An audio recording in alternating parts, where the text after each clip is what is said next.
ولقد كان العجب عندما عقد التلفزيون البريطاني حلقة منذ شهر مضى استدعى فيها نخبة من اصحاب الاقلام والفكر،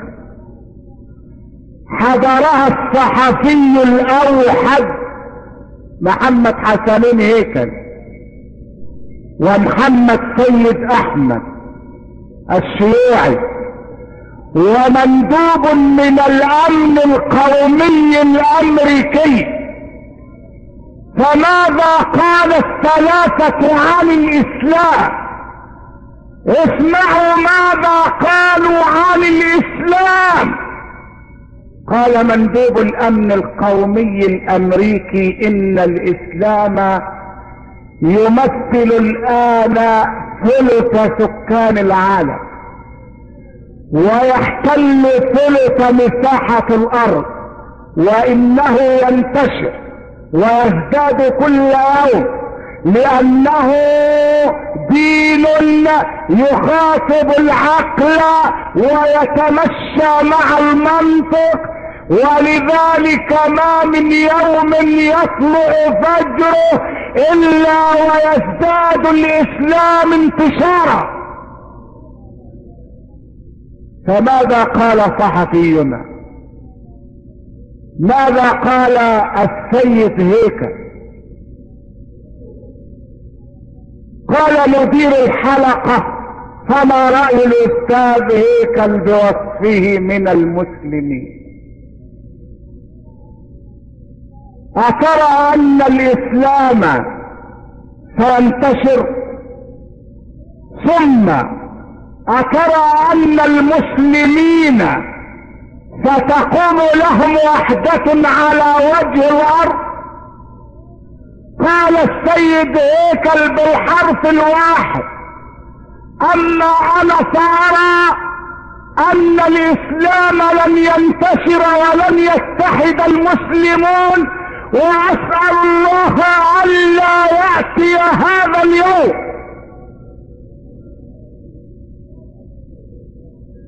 هذا هو المسلم المصري الذي أكل من خير الإسلام وتوجه إلى قبلته موسكو أو لندن أو واشنطن.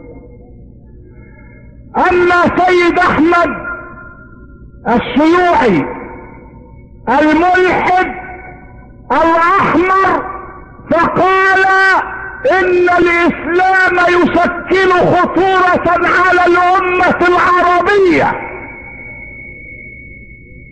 الإسلام يشكل خطورة على الأمة العربية، ويجب أن يقبع الإسلام قبل أن يزداد خطره. من قائل هذا الكلام؟ محمد سيد أحمد. ويا للأسى يا للأسى عندما أرى صحفيا مصريا يتوجه إلى ألمانيا في عام 1950 ويجلس مع أحد رجال الفكر الألمان ويدور الحديث بينهما عن الإسلام، فيقول الصحفي إن الإسلام هو الذي أخرنا. هكذا يقول الصحفي المصري المسلم، استغفر الله، المتمسلم، يقول إن الإسلام هو الذي أخرنا. يا مسلما يدعي الإسلام مجانا، هل أقمت على دعواك برهانا؟ فقال له الصحفي الألماني: عجبت لك يا أخي، الإسلام هو الذي أخركم. تعال معي لنزور أحد المستشفيات في مدينة برلين. وذهب إلى برلين ودخل أحد المستشفيات وتوجه إلى غرفة العمليات، وإذا على بابها قد كتب: ما ملأ ابن آدم وعاء قط شرا من بطنه، بحسب ابن آدم لقيمات يقمن صلبه، فإن كان لا محالة فاعلا فثلث لطعامه وثلث لشرابه وثلث لنفسه.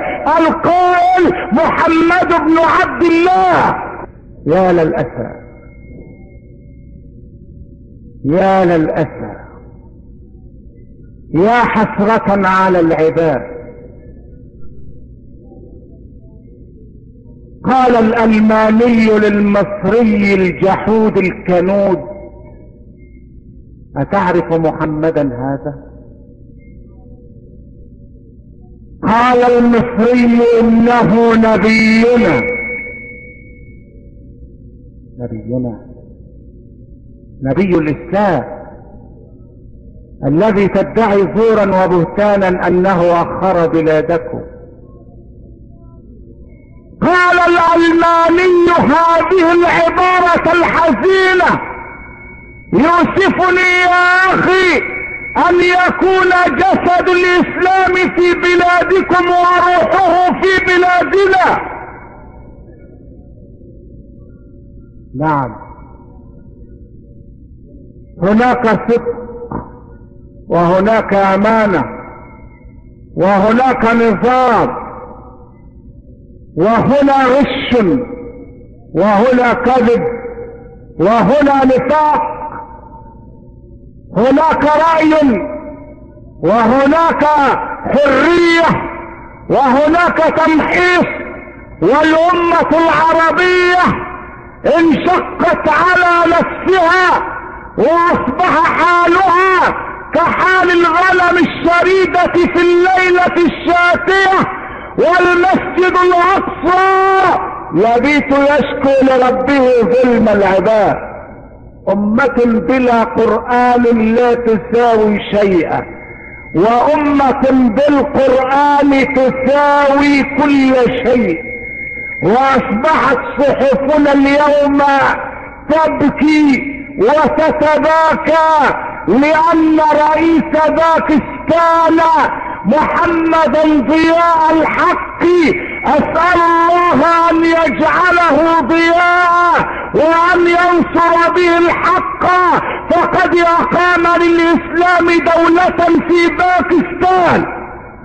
أمر بإقام الصلاة في المصالح، وأمر كل مدير أن يكون إماما لرجال المصلحة عندما يؤذن المؤذن بالصلاة، وألغى الربا من البنوك، وحرم الخمر وبيعها وشربها.